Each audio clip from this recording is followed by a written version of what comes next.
Vous voyez, dans cette menorah qui est en cours d'élaboration, il y a vraiment cette idée d'unifier. Vous voyez plusieurs morceaux.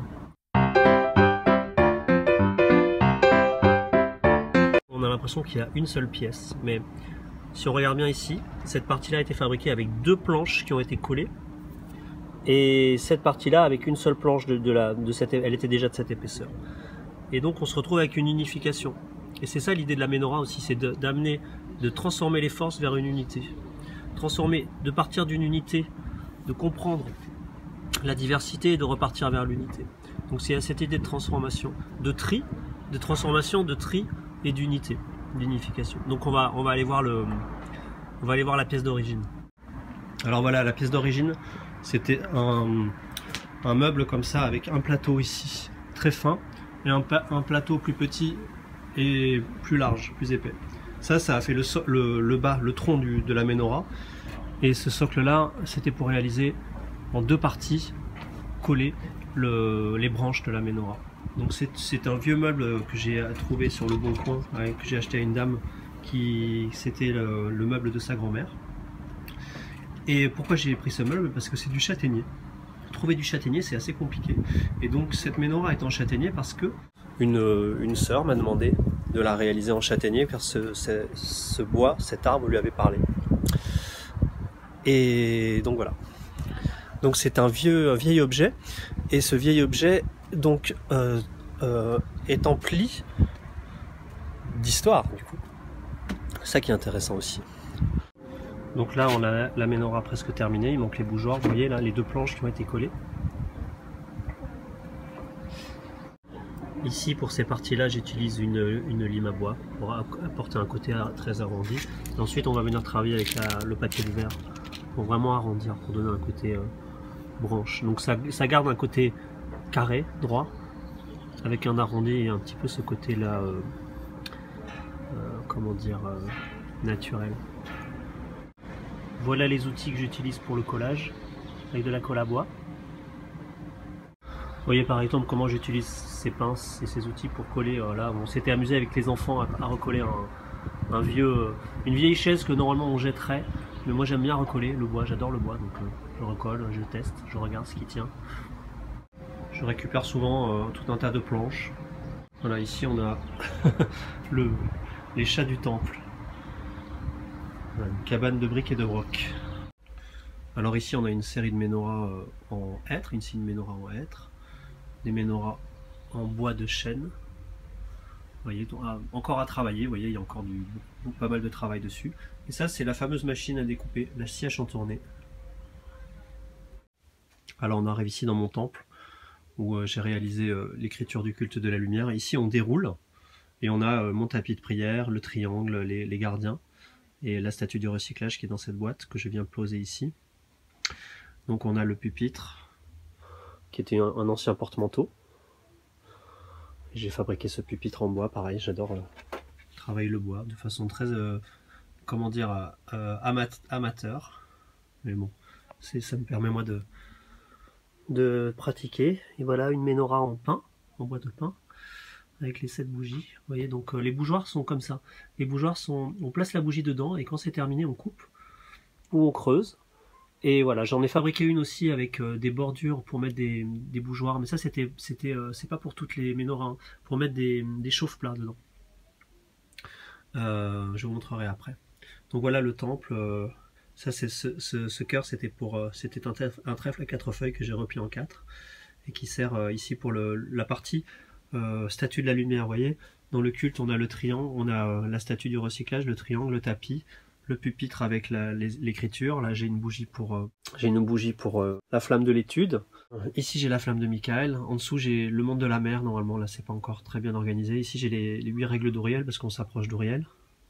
Là c'est pour le culte du grand mantra, le rituel du grand mantra. Vous voyez là on voit mieux le grand mantra avec les 7 vertus. Mes enfants, ma famille avec la Vierge. Et derrière le culte de la lumière et l'attention, qui donne vers dehors. Vers dehors, un tag, un chat soleil, un chat d'amour dans la rue, que j'avais peint parce qu'il y avait une tête de mort derrière. Voilà. On peut voir ici une grande planche de hêtre. Alors je vais d'abord découper à la scie à la scie sauteuse et ensuite je vais venir avec la scie à chantourner. Parce que sinon ça rentre pas dans la scie à chantourner.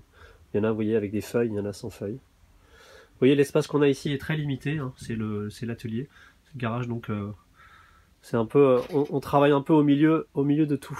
Vous voyez, j'ai même pas pu déplier ma batterie tellement on manque de place. Donc le seau à chute, très important. Bon, ben dans la série, on utilise du bois pour rigoler. On a fait une petite cuisine pour les enfants sur la terrasse. Et sinon, on a fait toute la terrasse en palette comme ça, pour mettre des plantes dedans.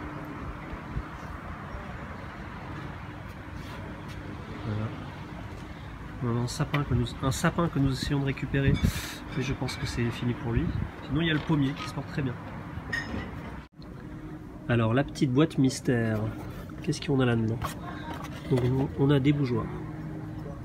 Il va falloir ici limer, poser ça dans un étau, limer pour que ça soit bien arrondi dans le bas, bien passer au papier de verre. Et donc vous voyez ici, ce petit soleil là, le symbole du soleil. On a la bougie qu'on va venir placer au milieu. Quand elle est finie, on coupe, ou alors avec un petit couteau, on l'enlève et on remet une autre bougie.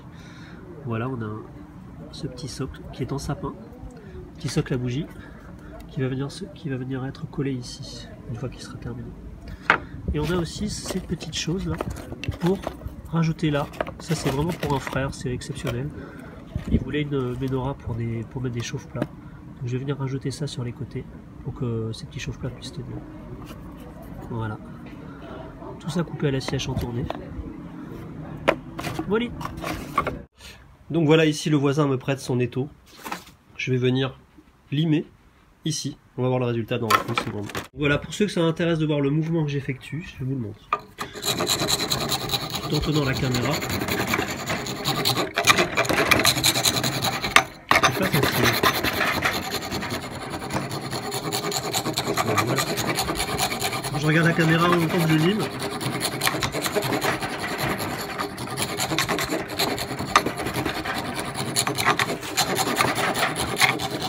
On va avoir un bel arrondi.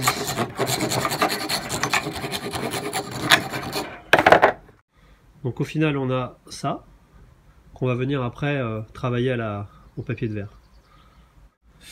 Et ça c'est pas un travail que je peux effectuer avec les enfants, donc j'en profite là que ma femme s'occupe des enfants pour pouvoir faire ça. Sinon je peux le papier de verre, non, je peux le faire avec les enfants. Là on va limer tout ça, hein. Il y en a 7 par menorah quand même. 7 bougeoirs par menorah à travailler, donc voilà. Tu vois, des bribes de ma vie.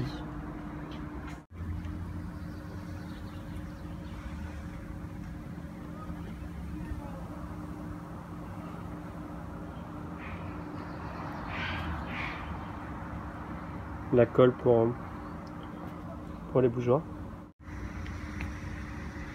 Il faut bien faire adhérer la colle, qui est plus de bulle entre les deux morceaux de bois, et ça tient comme si c'était d'un seul tenant. Donc là on a du hêtre et du pin. Le pin c'est vraiment le bois le plus léger, hein, qu'on trouve, qui est très très léger, on le reconnaît facilement. Le hêtre est beaucoup plus solide, un peu moins dur que le chêne. Je m'aperçois que la vidéo avait coupé et je vous parlais du chêne et du hêtre. Alors j'ai vu dans un livre druidique sur le hêtre et le chêne que le chêne c'est un arbre qui est qui laisse beaucoup plus passer la lumière que le hêtre. Le hêtre, lui, dans une forêt de hêtre, il va y avoir que lui, et même ses descendants vont avoir beaucoup de mal à pousser. Il va falloir vraiment qu'il y ait un puits de lumière pour un descendant pour qu'il puisse pousser. Voilà ce qui est écrit. Le chêne, lui, il va pousser, il va laisser des puits de lumière pour d'autres arbres. Et il va quand même garder sa royauté, sa noblesse, et sa noblesse, sa royauté, il va être puissant au milieu des autres. Mais lui, il va laisser vraiment passer la lumière. Et il va pouvoir s'adapter aussi à des terrains très faibles en terre, ou des terrains avec beaucoup plus de terre. Donc il va pouvoir être petit ou grand. Tandis que le hêtre ne va finalement supporter que d'être très grand, très large et imposant. Voilà. Voilà, en ce moment il fait bien sec, alors je vais la laisser sécher ici, près de ma pierre fétiche que j'ai découvert lors de mon corps de terre, mon petit gnome, près de l'arbre qui protège la maison. Voilà les bougeoirs classiques pour la menorah en châtaignier.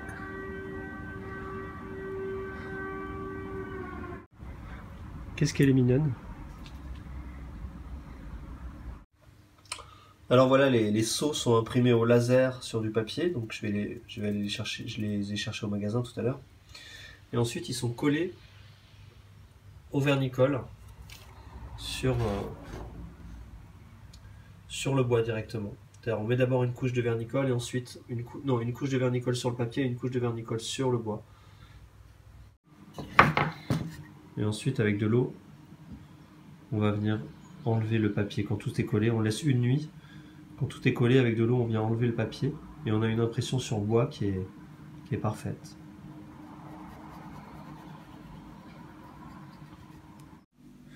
Alors là, je passe la couche d'essence de térébenthine et d'huile de lin. Ça va protéger le bois, ça va lui donner une couleur beaucoup plus colorée. Donc voilà, nous avons les menorahs enduites avec les seaux. Vous voyez les minéraux, végétaux, animaux, hommes, maîtres, anges, archanges, dieux.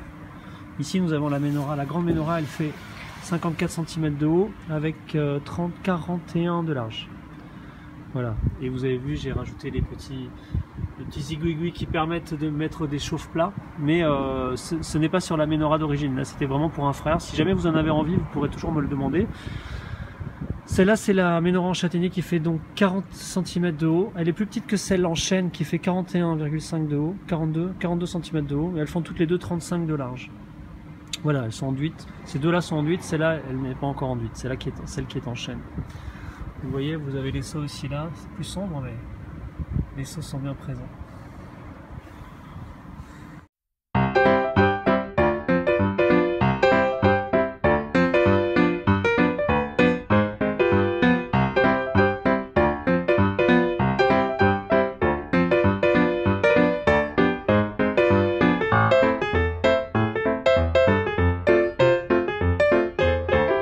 Merci à tous!